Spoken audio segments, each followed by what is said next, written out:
Hi, I'm Nicole Wigman and welcome to my felting studio. It's a magical place where today I'm going to teach you how to make a simple piece of felt from alpaca fiber grown on our farm.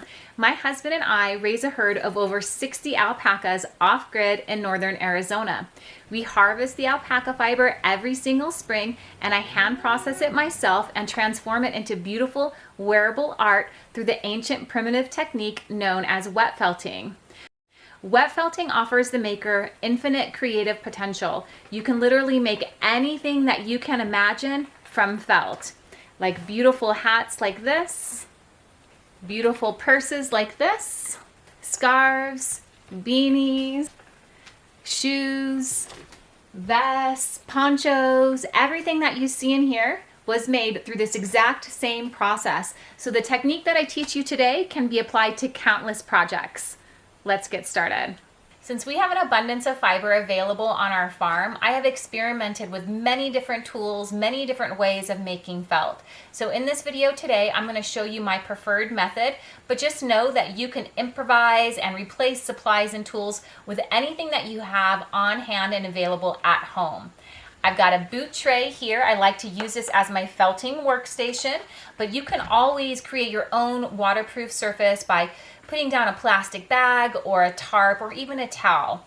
I've got a pair of cellophane gloves. These are just kind of food worker gloves. They protect my hands and they also expedite the felting process.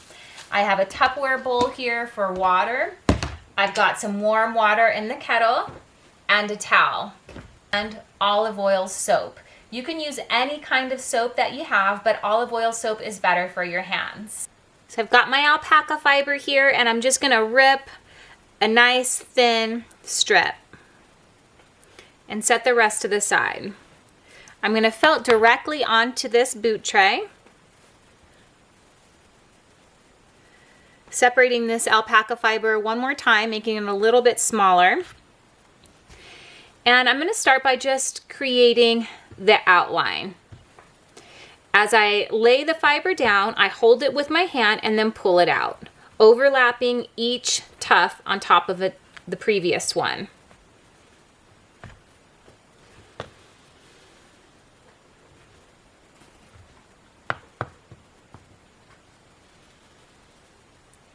Now I'm going to fill it in, laying all the fibers in one direction.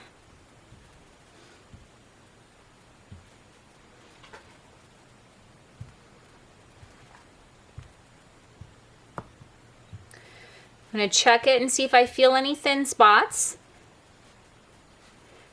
and put some additional fiber down. Moving on to the second layer, I'm going to lay the fibers down perpendicular to the first layer, so the opposite direction. Continuing to overlap each and every tuft of fiber, ensuring that there are no thin spots in your felt. And for this piece of felt today, we are going to do a total of 4 layers.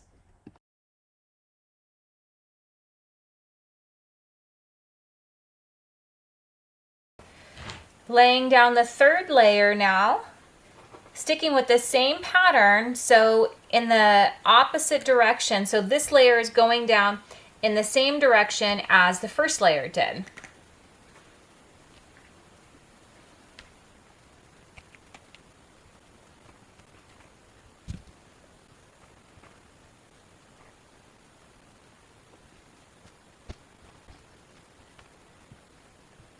The final layer, I'm just going to do circles.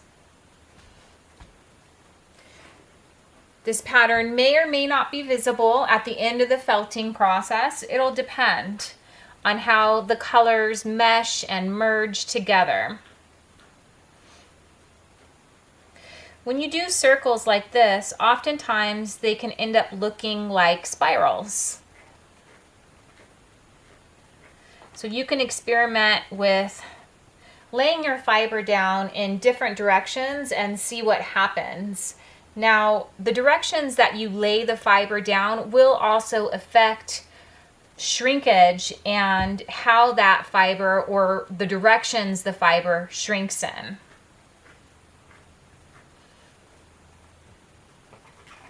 So if you lay all of your fibers mainly lengthwise, you're going to end up with more shrinkage lengthwise than you would widthwise. But I would say just be intuitive with the process. If you want to lay your fiber down in circles or spirals, do it and see what happens.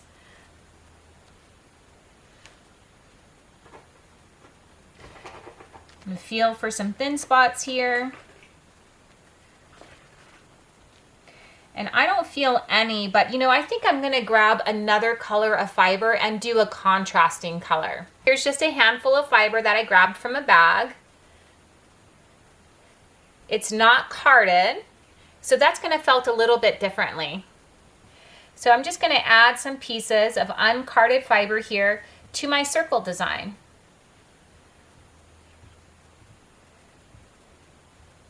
Throughout time, spirals are the most common symbol found in ancient felt. And felting goes back to the origins of humanity. Some people actually believe that felt was the very first fabric that humans learned how to make. And when you think about the spiral is a very, very ancient, meaningful symbol in itself, right? So the spiral is seen in the umbilical cord. The spiral is seen in the fist of your hand. The spiral is seen in your inner ear. It's seen in flowers and shells and galaxies. So from Earth to sky, there are spirals everywhere. So it's definitely a sacred symbol that I like to integrate into a lot of my art if you haven't noticed already. I'm going to pour some warm water into the Tupperware container.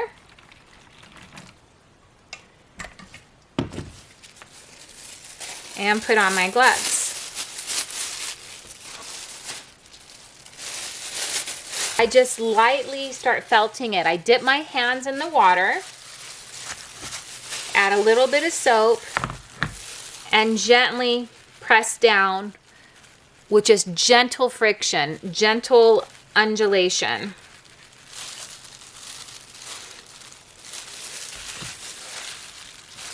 So the first step is you want to get all of the air out of the fiber, and you want to get the water all the way through. So I'm pressing the air out and creating friction. The process of wet felting actually causes the microscopic scales that are present on the fiber to become entangled. I'm not pressing hard, it's light pressure, but I'm pressing enough to push the air out of the fiber.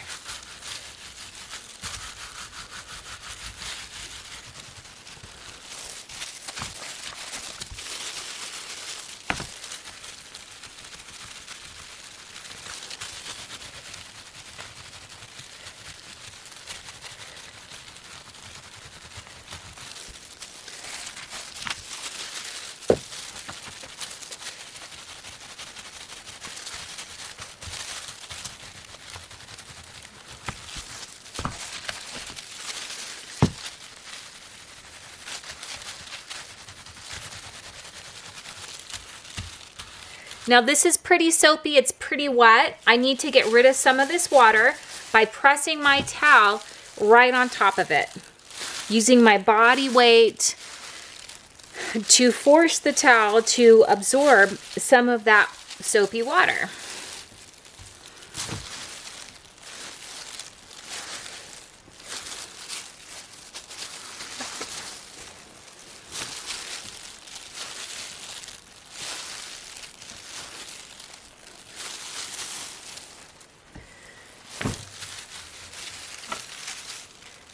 See, it's already coming together.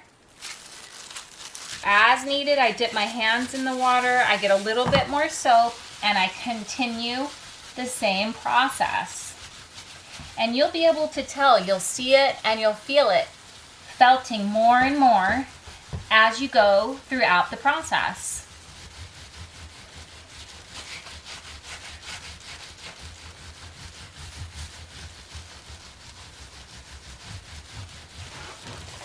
Anytime it becomes too soapy or too wet, grab your towel, throw it down, and absorb some of that water.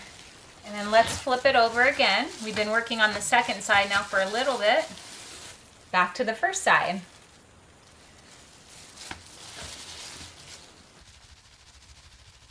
Felting is a simple process that anyone can learn. It's just a little bit time consuming, so you do have to make the space in your schedule to be able to complete your projects. With that being said, if you are able to take the time to start wet felting, you will also experience the best feeling ever that comes from taking a pile of beautiful nothing, a beautiful pile of raw fiber, and giving it form and function through your own hands and a little bit of soapy water.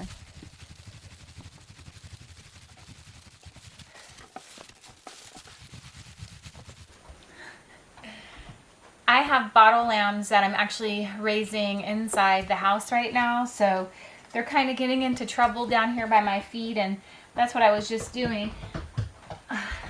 This little baby sweet pea was just getting tangled up in this loom over here. There's a cord hanging from that loom, and she was all tangled up in there for a second. She's a 1 week old baby lamb.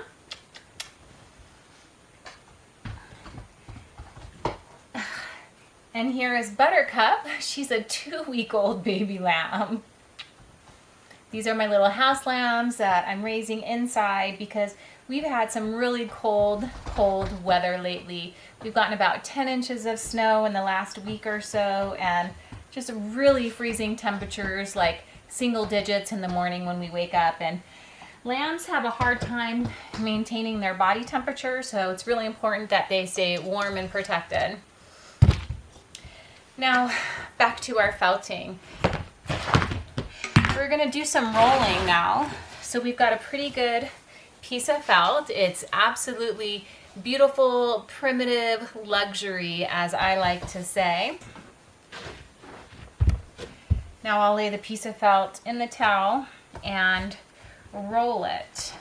This is called a soft roll when you don't have a rod or a noodle or something inside the roll giving it form. It's just a soft roll. And now I'll start rolling it. And I don't really keep count. I just intuitively move through the rolling process, and you can get really linear about it and count, say 25 times and then shift the roll. Do 25 more times and then shift to a new position. But I don't do that. I'm just present with the fiber, and I move through the process as I'm guided from within. And that has served me well on my journey so far.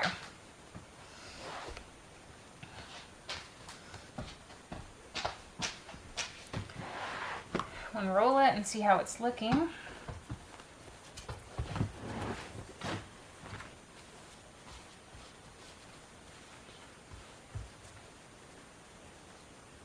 Pretty good. So I was rolling it from this direction. Now I'm going to actually flip it over and roll it from the opposite direction. You do want to make sure that you're rolling it in all directions so that it does shrink and felt evenly and equally throughout.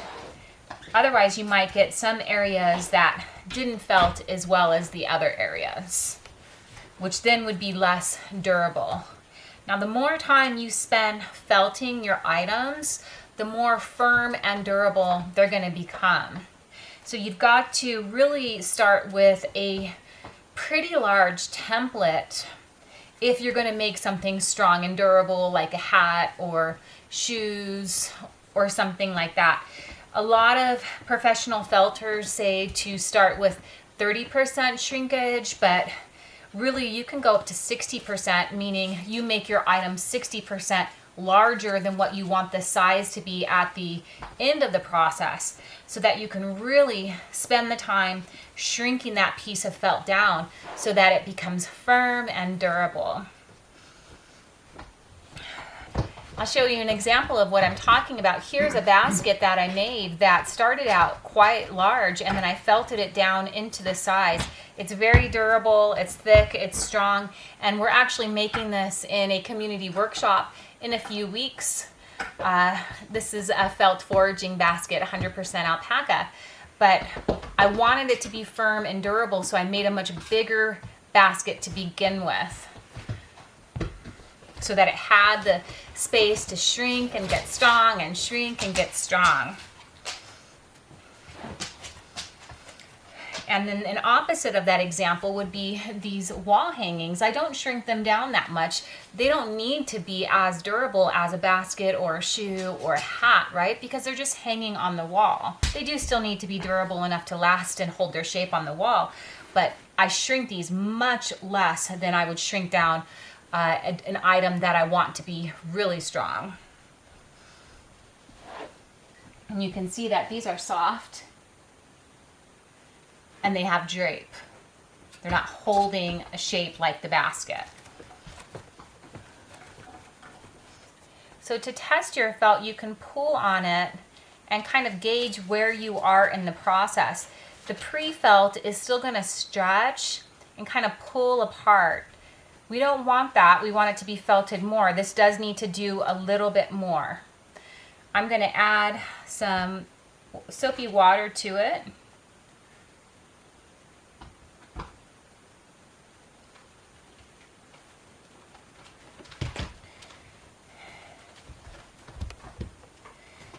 And roll it in the opposite way now.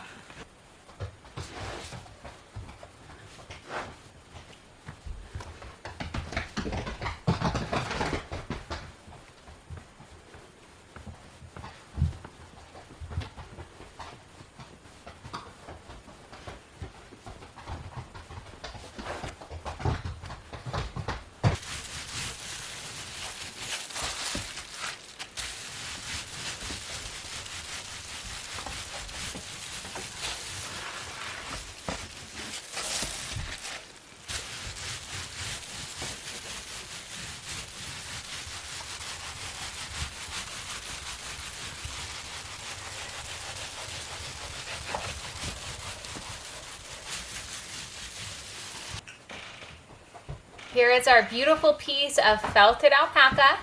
Now it's time to rinse it out. I've just got a clean bowl here and a little bit of water in this pot. And I'm just going to put it in this bowl and pour some water on top of it. A lot of times I will soak felted items in a vinegar bath, so a little bit of vinegar and water for about 10 minutes or so, and that restores the pH and it helps with the drape of an item as well. But in this case, I'm just rinsing it in cool water.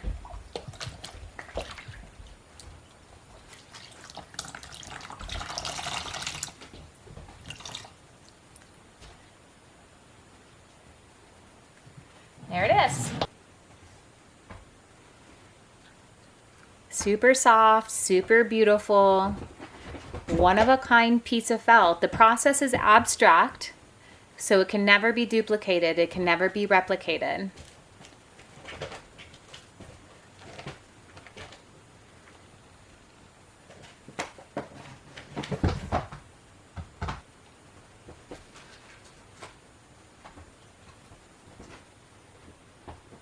You see what I mean? How this process offers you infinite creative potential. All you need is the fiber and the time and energy to put into your felt, and you can make all kinds of magic happen. Thank you for watching this video. Please be sure to subscribe and support our farm and our channel.